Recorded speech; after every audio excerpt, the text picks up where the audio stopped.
మీ కుటుంబ శాంతి, ఆరోగ్యం, ఆర్థిక అభివృద్ధి కోసం రుద్రాక్ష మహాపూజలో తప్పక పాల్గొనండి. ఇప్పుడే నమోదు చేసుకోండి.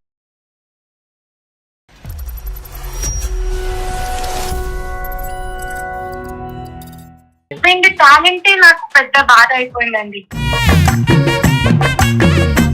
మళ్ళీ చాలా జాబ్స్ చేశారండి. టీచర్ గా చేశారు, ఫ్యాకల్టీగా చేశారు, ఐటీలో చేశారు, బ్యాంక్ లో కూడా చేశారు. అదేనమ్మా, బ్యాటింగ్, బౌలింగ్, ఫీల్డింగ్. కానీ ఎందులో ఒక స్థిరత్వం ఉండదు. ఆల్ రౌండర్ కానీ ఎందులోనూ ఉండదు. బతికితే కింగ్ లాగా బతకాలి. అతను కింగ్ అన్నాడా, మిమ్మల్ని క్వీన్ అని కూడా అన్నాడమ్మా? ఆయన కింగ్ అంటే ఇంకా ఆటోమేటిక్ గా నేను క్వీనే కదా సార్. అబ్బా, సినిమా నిజం అవలేదనా మీ అభిప్రాయం? పోస్టర్ కూడా అవ్వలేదు సార్ నాది. అయ్యో, 40 lakhs అప్పు ఉంది సార్. ఓహో, 40 లక్షలు అప్ప అమ్మా. మనోడికి స్పీడ్ ఉంటది కానీ ఆలోచన ఉండదు. ఇప్పుడు ఈ 3 years లో అది మించి పోషించి 60 lakhs వరకు చేశారు సార్. ఇప్పుడు అది నీకు ఇచ్చే గిఫ్ట్. మూవీస్ వల్ల జరుగుతాయి, ఒక రోజులో కోటీశ్వర్లు అవ్వడం రియల్ లైఫ్ లో కాదు అని చెప్తున్నా. అర్థం కావడం లేదు. ఈ రోజు బయటకి వెళ్ళి ఇంటికి వస్తే ఈ రోజు ఏం బిజినెస్ ఐడియా చెప్తాడు, దానికి ఎంత డబ్బులు అడుగుతాడు అని నా గుండె మామూలుగా కొట్టుకోవట్లేదండి. సైన్ పెట్టమన్నాడు, నేను సైన్ పెట్టేశాను. ఇంకా కంచాలు, గిన్నెలు ఒకటే మిగిలి ఉన్నాయి ఇంట్లో. అవి కూడా వెళ్ళిపోతాయి ఇంకొంత తొందరలో. అమ్మా, పాత సామాన్ అమ్ముతాం అని ఇతను అవి కూడా పట్టుకెళ్ళిపోతాడు. అంటే నాకు తెలియలేదు అనుకుంటున్నావా? వాళ్ళకంటే నాకు ఎక్కువ తెలివి ఉంది, నువ్వు నమ్మడం లేదు. నాకు ఖచ్చితంగా మమ్మల్ని అడిగేటట్టున్నాడు మా అప్పు. అదే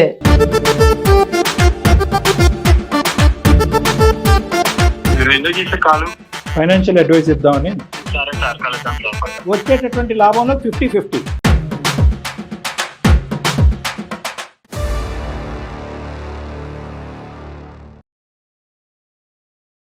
సుమన్ టీవీ అందమైన జీవితం కార్యక్రమానికి స్వాగతం. ప్రస్తుతం మనతో పాటున్నారు ప్రముఖ సైక్రటిస్ట్ డాక్టర్ కళ్యాణ్ చక్రవర్తి గారు.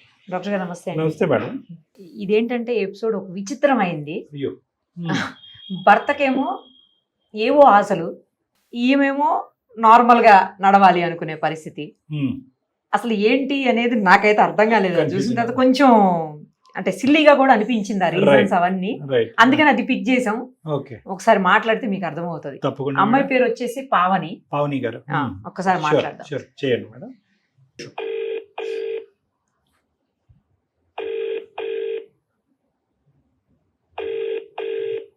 హలో, పావని గారేనండి? అవునండి, మీరెవరు? నేను నిరుపమ, సుమన్ టీవీ నుంచి కాల్ చేస్తున్నానమ్మా. మీరు అందమైన జీవితం కార్యక్రమానికి మెయిల్ చేశారు, గుర్తుందా? అవును మ్యామ్. అంటే మేడం, నా మెయిల్ కి రెస్పాండ్ అయ్యాను. కొంచెం డిఫరెంట్ గా అనిపించింది మిగతా వాటితో కంపేర్ చేసినప్పుడు. అందుకని ఒకసారి మీది పిక్ చేశాము. మనతో పాటు డాక్టర్ కళ్యాణ్ చక్రవర్తి గారు కూడా ఉన్నారు. ఒకసారి అసలు మీ ప్రాబ్లం ఏంటో ఎక్స్ప్లెయిన్ చేస్తే దానికి సొల్యూషన్ ఏంటి అనేది ఆలోచిద్దాం. Thank you sir. మిమ్మల్ని డైరెక్ట్ గా కలుద్దాం అనుకున్నాను, కాకపోతే అవ్వలేదు. సో అందుకే ఇలా మెయిల్ ద్వారా కలుస్తున్నాను అన్నమాట. చెప్పండి. Thank you so much sir. నేను బెంగళూరులో ఉంటాను. మ్యారేజ్ అయిన తర్వాత ఇక్కడికి షిఫ్ట్ అయ్యాను. నా తెలుగు కొంచెం బాగానే మాట్లాడతాను. ఎక్కడైనా మిస్టేక్స్ వస్తే ఏం అనుకోద్దని. చెప్పండి సార్, నాకు మ్యారేజ్ అయ్యి 3 years అయింది సార్. నాకు ఒక పాప ఉంది, 1.5 year పాప. మా హస్బెండ్ గురించి ఎలా చెప్పాలో కూడా నాకు అర్థం కావడం లేదు. ఏమైనా అలవాట్లు ఉన్నాయా ఏంటి? మీరు ఎలా చెప్పినా డాక్టర్ గారికి అర్థమవుతుంది. మా హస్బెండ్ టాలెంటే నాకు పెద్ద బాధ అయిపోయిందండి. ఆయన అన్నిట్లో టాలెంటెడే. బిజినెస్ చేస్తారు అంటే షేర్స్ అంటారు, దాంట్లో టాలెంటెడే. మళ్ళీ చాలా జాబ్స్ చేశారండి. టీచర్ గా చేశారు, ఫ్యాకల్టీగా చేశారు, ఐటీలో చేశారు. ఇంకా ఏది చేయలేదు అని బ్యాంక్ లో కూడా చేశారు. అన్నిట్లో జాబ్ చేశారండి. అదేనమ్మా, బ్యాటింగ్, బౌలింగ్, ఫీల్డింగ్ అన్ని అన్నిట్లో చేశారు. అన్నిట్లో టాలెంటెడే. కానీ ఎందులో ఒక స్థిరత్వం ఉండదు. ఆల్ రౌండర్ కానీ ఎందులోనూ ఉండదు.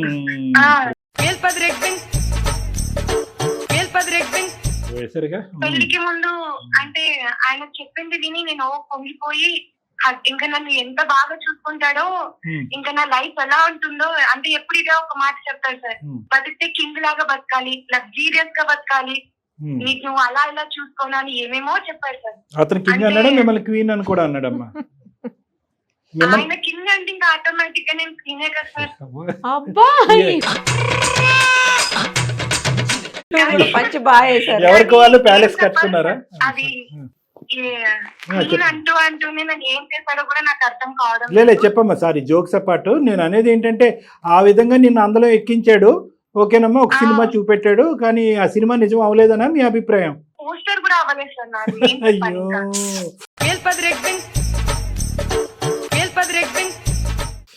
అయ్యో రామా. పోస్టర్ కూడా అవ్వలేదంట. అంటే మామూలుగా అమ్మాయిలకి ఉంటుంది కదా సార్, భర్తతో ఇలా ఉండాలి అలా ఉండాలి, అలా తిప్పుతారు ఇలా తిప్పుతారు బాగా చూసుకుంటారు అని. పెళ్లి అయిన తర్వాత తెలుస్తుంది సార్. అంటే తిప్పేది పక్కన పెట్టండి సార్, 40 lakhs అప్పు ఉంది సార్. ఓహో 40 లక్షలు అప్ప అమ్మా?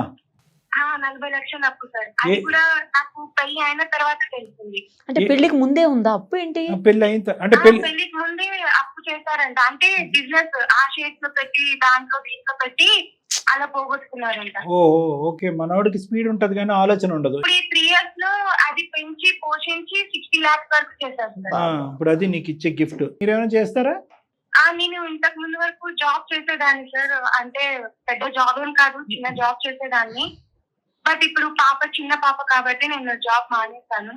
సరే అప్పుడైనా తనకి ఏమైనా కొంచెమన్నా బుద్ధి వస్తుందేమో అనుకుంటే అప్పుడు కూడా కాదు సార్. పెళ్ళైన కొత్తలో చిన్న చిన్న మూవీకి వెళ్ళాలి అంటే కూడా మామూలు దేనికైనా క్యాబ్ లో వెళ్ళిపోవచ్చు కదా అంటే కాదు, అలా ఎలా వెళ్తాను, చీప్ గా ఆలోచిస్తున్నావు, అలా ఆలోచించకూడదు, లగ్జరీస్ గా ఆలోచించాలి, మంచి ఏసీ బుక్ చేయాలి, మంచి థియేటర్స్ లో వెళ్ళాలి, అలా ఇలా అని చెప్పారు. అంటే మా ఆయన ఎంత బాగా చూసుకుంటున్నాడు అని పొంగిపోయాను, కానీ తర్వాత తెలిసింది ఇదంతా అప్పు చేసి తీసుకొస్తున్నాడు అని. ఇతని అకౌంట్ స్టేట్మెంట్ చూసావమ్మా? నీకు రియాలిటీ ఎప్పుడు అర్థమైంది? నేను కూడా పెద్దగా పట్టించుకోలేదు, ఎందుకంటే అట్లా పెళ్ళైన కొత్తలోనే అంత ఐడియా ఎవరికి రాదు కదా ఇవన్నీ చూసుకోవాలి అని. పెళ్ళైన తర్వాత ఎంతకాలం తర్వాత ఇతను ఏమి తీసుకురాలేదు, పెద్ద అప్పు అనేది మాత్రం తీసుకొచ్చాడన్నది నీకు ఎప్పుడు తెలిసిందమ్మా? పాప పుట్టిన తర్వాత తెలిసింది. అంతకు ముందు వరకు నాకేం తెలీదు. హ్యాపీ లైఫ్ అనుకున్నాను. బాగా తిప్పుతున్నాడు, టూర్స్ అవి ఇవి ట్రావెల్స్ అంటున్నారు, బాగుంది లైఫ్ అని ఇంట్లో కూడా గర్వంగా చెప్పుకునేదాన్ని. మా హస్బెండ్ చాలా బాగా చూసుకుంటున్నారు అని. నన్ను గోల్డ్ అడుగుతున్నారు అనమాట. ఎందుకండి గోల్డ్ అంటే ఇక్కడ బిజినెస్ చేస్తున్నాం అని అడిగాడు. అంటే ఆయన తెలివైన వాడే కదా, చాలా నాలెడ్జ్ ఉన్నవాడు, ఏం చేస్తాడులే అనుకున్నాను. కాకపోతే ఏం చేశాడంటే నాది ఒక ప్రాపర్టీ ఉండేది, అది కూడా అమ్మేశాడు. ఇప్పుడు గోల్డ్ కూడా కొంచెం తీసుకెళ్లి అది కూడా అమ్మేశాడు. తాకట్టు పెట్టావమ్మా? కొన్ని తాకట్టు పెట్టానని చెప్తున్నారు సార్, కొన్ని ఏమో అమ్మేశాను అంటున్నారు. అది కూడా క్లారిటీ లేదు. అడిగితే కూడా నీకెందుకు, దాన్ని నేను ఇంకా 1000 రెట్లు చేస్తాను, ఇంకా ఎక్కువ చేస్తాను అని చెప్తున్నారు. ఊరికే కబుర్లు చెప్తాడు. అది రియాలిటీలో రండి, అది అలా జరగదు. మూవీస్ లో అలా జరుగుతాయి, ఒక రోజులో కోటీశ్వర్లు అవ్వడం, రియల్ లైఫ్ లో కాదు అని చెప్తున్నారు. అర్థం కావడం లేదు. ఇప్పటికీ ఆ కాన్ఫిడెన్స్ ఉందా?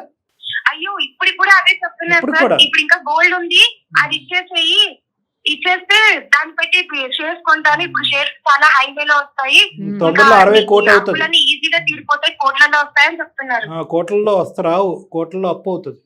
ఏం చెప్తారంటే సరే అండి, ఇప్పుడు పాప కూడా పుట్టింది కదా, ఏదైనా ఇల్లు తీసుకుందాము అంటే అరే చిన్న చిన్న అపార్ట్మెంట్స్ ఎందుకు, మనం విల్లాలు తీసుకోవాలి, మన పాపని ఒక లగ్జరియస్ లైఫ్ ఇవ్వాలి, మన పేరెంట్స్, మీ పేరెంట్స్, మా పేరెంట్స్ ఏమి ఎప్పుడు చూడు లో క్లాస్ లెవెల్లో ఉంటారు, మనం అలా ఉండొద్దు, హై క్లాస్ లెవెల్లో ఉండాలి అని చెప్తారు.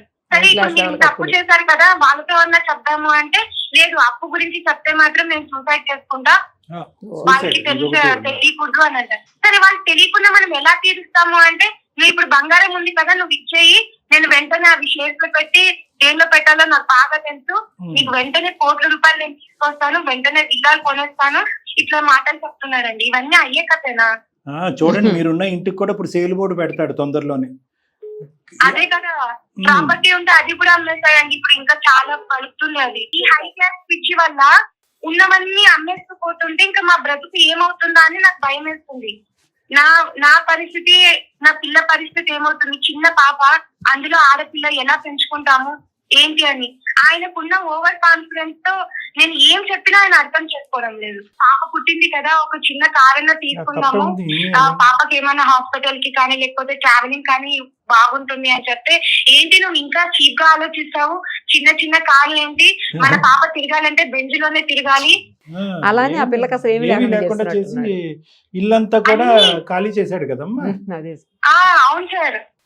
ఇప్పుడు పాపకి ఫంక్షన్ చేశాము, అన్నప్రాసన అవి చేస్తాం కదా సార్. మా పుట్టింటి వాళ్ళకి ఒక ఆనవాయితీ ఉంది, కడియాలు అవి అది చేపిస్తారన్నమాట. పాపకు పూజ పెట్టిన చేయమని. బంగారం. అవును. అవి కూడా ఏంటి, మీ వాళ్ళు చూడు ఇంత చీప్ తీసుకొచ్చారు, మన పాప ఇంత చీప్ వేసుకునే పిల్లేనా, లగ్జరియస్ గా ఉండాలి, డైమండ్స్ వేసుకునే పాపని ఇట్లాంటి చీప్ వేస్తారా అని చెప్పి అది కూడా అమ్మేశారు సార్. ఎప్పుడన్నా ఏమన్నా కొనిపెట్టాడా అండి అమ్మాయికి అసలు?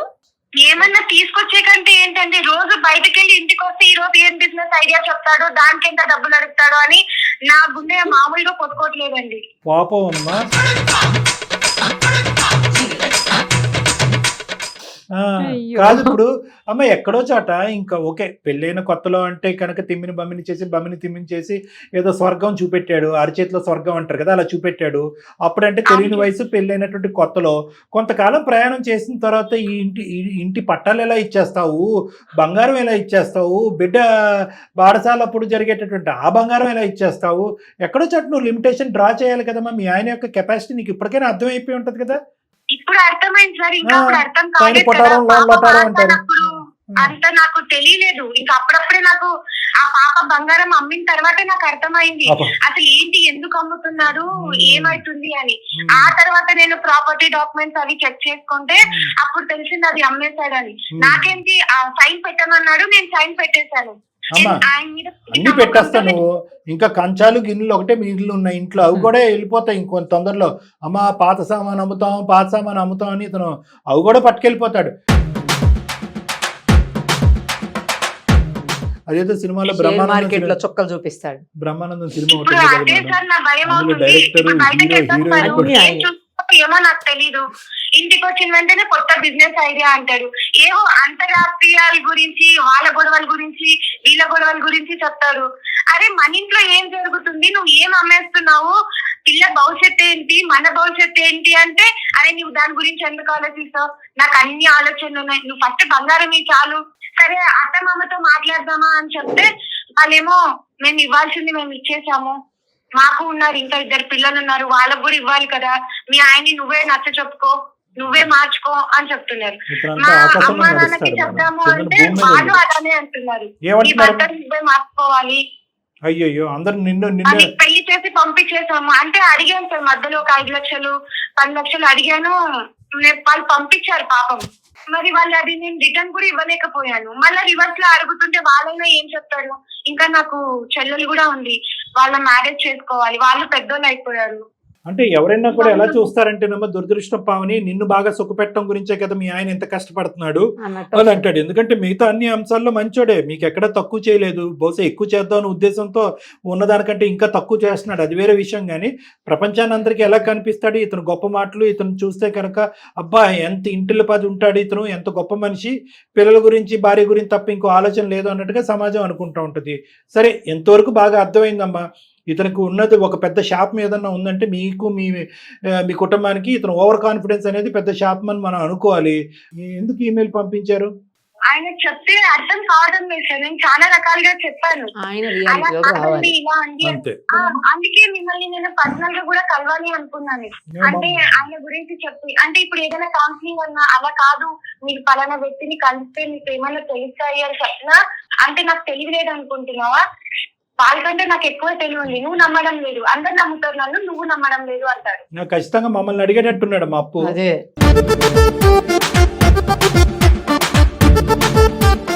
సరే ఒకసారి ఫోన్ కలపండి అమ్మా, మాట్లాడి ఎంతవరకు మారుతాడో ట్రై చేద్దాం. ఓకే సార్, కలుస్తున్నాను. మీ హస్బెండ్ నేమ్ ఏంటి? పవన్ అండి. ఓ పావని పవన, బాగుంది. సరే కనెక్ట్ చేస్తారా ఒకసారి మాట్లాడతాం. అలాగే మ్యామ్, కనెక్ట్ చేస్తాను. కనెక్ట్ చేయండి, కాన్ఫరెన్స్ కాల్ కలపండి.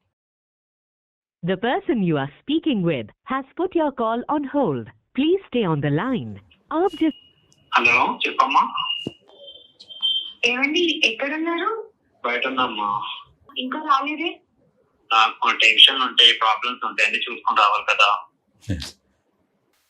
హలో పవన్ గారు, ఎవరు మీరు? నేను నిరుపమ, సుమన్ టీవీ అందమైన జీవితం కార్యక్రమం నుంచి కాల్ చేస్తున్నాం మీకు. మీరు ఎందుకు చేసే కాలు? ఫైనాన్షియల్ అడ్వైస్ ఇద్దామని. నాతో పాటు డాక్టర్ కళ్యాణ్ చక్రవర్తి గారు కూడా ఉన్నారు. సార్ ఆల్రెడీ తెలుసు మేడం 2-3 times నేను మీట్ అయ్యాను సార్ని. ఈ సార్ నన్ను చూస్తే గుర్తుపడతారు కూడా మేడం. మంచిదా, ఒకసారి మాట్లాడండి అయితే. మంచిది. సరే మేడం. పవన్ గారు 2-3 సార్లు కలిసాను సార్ మిమ్మల్ని నేను. దేని గురించి? మామూలుగా కలిసాం సార్ అప్పుడు ఆఫీస్ టైంలో. చూస్తే మీరు గుర్తుపడతారు సార్ పక్క. కాదు, కొంప తీసి నేను ఏమైనా ఇచ్చానా అంటున్నా. లేదు లేదు సార్ మీరేమి ఇవ్వలేదు. అమ్మయ్య, ఏమి ఇవ్వలేదండి సార్. ఏంటి లక్షల లక్షల కొద్ది అప్పులేంటి? ఇంటి భారం పెరగట్లేదు, భవిష్యత్తు ఏంటి భయం వేయట్లేదు, చిన్న బిడ్డ ఉంది మీకు, చంటి బిడ్డ. ఏంటి మీ ఉద్దేశం ఏంటి, మీ గోల్ ఏంటి, ఫైనల్ గా ఎక్కడికి వెళ్తున్నారు మీరు? మీకు మా వైఫ్ చెప్పారా సార్? ఇంకెవరు చెప్తారు? మీ ఆవిడే చెప్పింది. ఆవిడ తనకి ఎలా ఉండాలి ఎలా బతకాలి ఏం తెలియదు సార్. మన బతికే సార్ మన రేంజ్ మనకి అన్ని ఒక లెవెల్ ఉండాలి కదా సార్. అదేలే మన మినిమం రేంజ్ రోవర్లే. కాదు, నేను చెప్పేది ఏంటంటే ఎలా ఏంటి ఇప్పుడు ప్రస్తుతానికి ఎన్ని రేంజ్ రోవర్లు ఉన్నాయి, మీ రేంజ్ ఏంటో ఒకసారి మాకు చెప్పండి. మాటలేనా చేతలు ఏమైనా ఉన్నాయా? మాటలేనా అంటే టైం రావాలి సార్ దేనికైనా. మనం అనుకుంటే అయిపోదు కదా. దేనికైనా ఒక రోజు అనేది వచ్చింది. అది వచ్చిన రోజు నేను నా లెవెల్ ఏంటో అప్పుడు తెలుస్తుంది సార్. ఇప్పుడు చెప్పండి ఎలా చెప్తాను. ఎప్పుడు వస్తుంది మీకు ఆ టైము? 10,000తో లక్షలు 2 లక్షలు 5 లక్షలు సంపాదించిన రోజు కూడా ఉంది సార్. ఎప్పుడు వస్తుంటే మరి టైం రావాలి దేనికైనా. కాదు, ఏం చేశారు ఆ డబ్బులు రావడానికి? ఆయన గురించి చెప్పలేదు సార్, వేరే వాళ్ళ గురించి చెప్తున్నాడు ఆయన. ఎంత ఉందండి అప్పు? ఎంత ఉంది అప్పు? అంటే అది ఏం లేదు సార్, జస్ట్ 30 lakhs 40 lakhs ఉంది అంతే. కాదు, మీ క్వాలిఫికేషన్ ఏంటి sir? BTech complete sir. BTech complete అయింది. ఏం చేస్తూ ఉంటారు? అవును సార్, నేను ప్లాన్ చేస్తున్నా సార్. ఈ 30,000కి 40,000కి మనకి సెట్ అవ్వదు సార్. చాలా జాబులు చేశాను సార్ నేను. ఈ 34,000 మనకి ఎటు సరిపోతాయి సార్? ఇంటికి ఒక రోజు పబ్బుకి లేదా ఒక రోజు ఫ్రెండ్స్ తో రెస్టారెంట్ కి వెళ్తేనే 10,000 అయిపోతుంది సార్. వచ్చే 30,000లో ఇంకేం ఉంది సార్? నెల మిగిలేసరికి మళ్ళీ ఎత్తుకోవాలి. మీకేం తెలుసు సార్, మీరు డాక్టర్లు సార్, మీకంటే ఎట్లా వస్తాయి. మేము కూడా మీలా బతకాలి అనుకుంటాం కదా.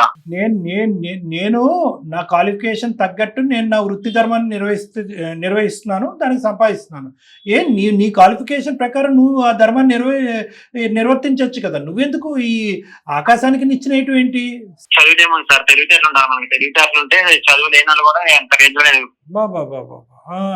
నాకు ఆ తెలివితేటలు బాగానే ఉన్నాయి సార్. ఇప్పుడు ఉన్నటువంటి పరిస్థితుల్లో నిన్న ఈ రోజుల్లో నువ్వేం పని చేసావు? చాలా ఆలోచన ఇప్పుడు బిజినెస్ మీదే ఉంది సార్. బిజినెస్ ప్లానింగ్ లో చెప్పానా సార్ మీకు? తొందరపడి ఏది చేయడు ఆయన, ఆలోచించి చేస్తాడని చెప్పానా చెప్పలేదు? ఆలోచించి అందరి జీవితాలు చింపేస్తున్నాడు మేడం.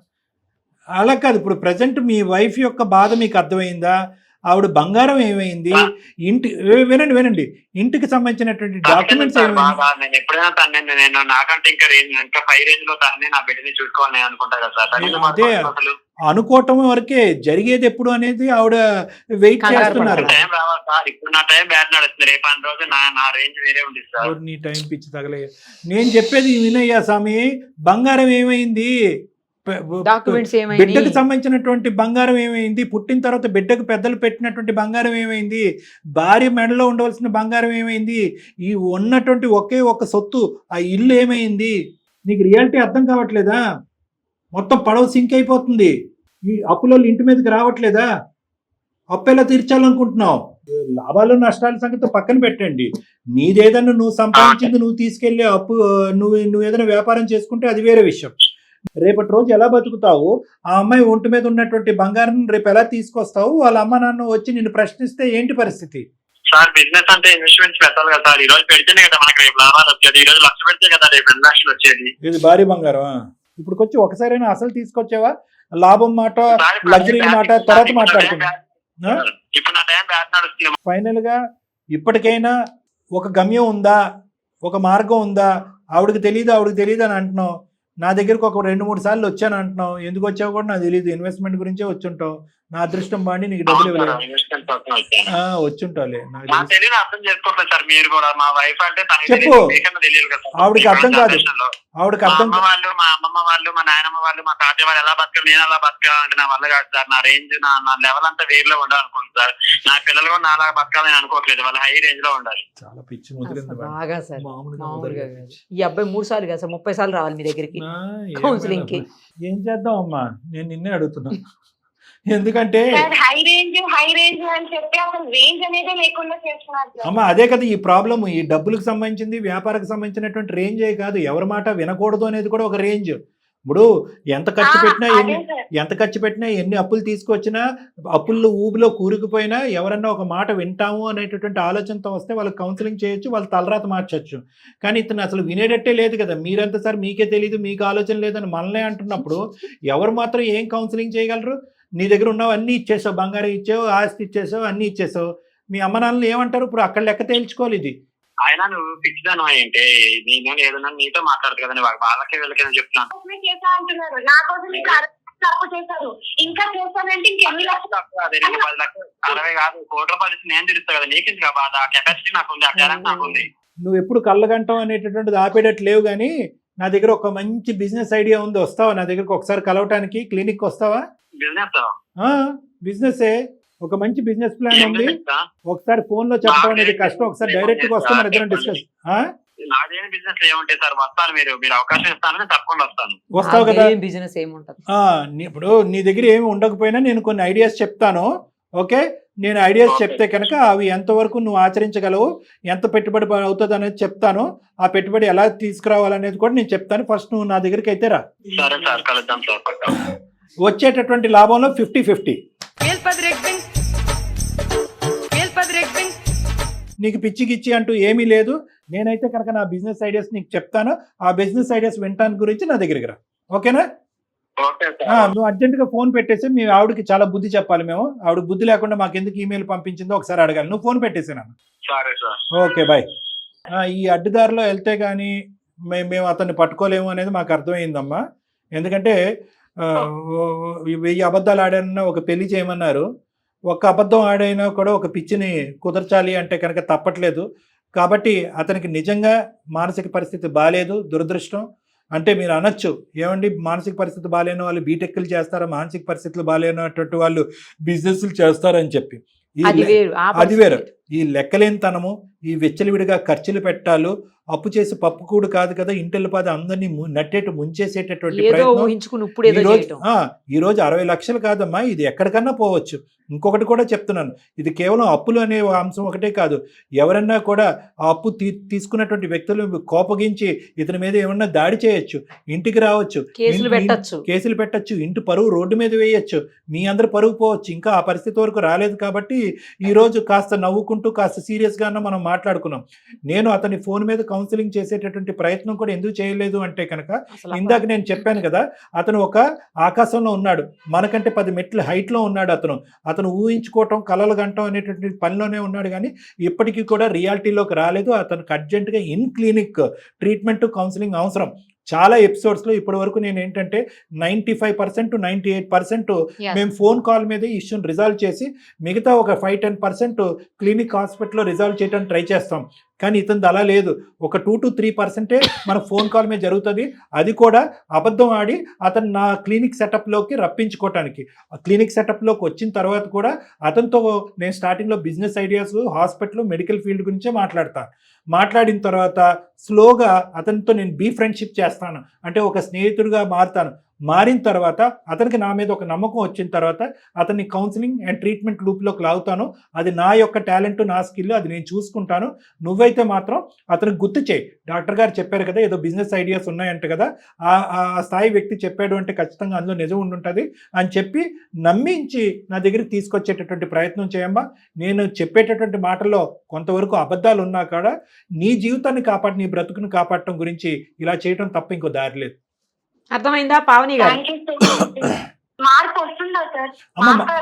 అమ్మా అట్లీస్ట్ ఫస్ట్ ఆఫ్ ఆల్ మార్పు అనేది హాస్పిటల్ వరకు రావటం, క్లినిక్లో అడుగు పెట్టడం అమ్మా. తర్వాత నా మీద అతనికి ఆల్రెడీ ఒక నమ్మకం ఉంది. ఇంతకుముందు కూడా ఒక 2-3 సార్లు ఏదో కారణం మీద నా దగ్గరకు వచ్చాడంట.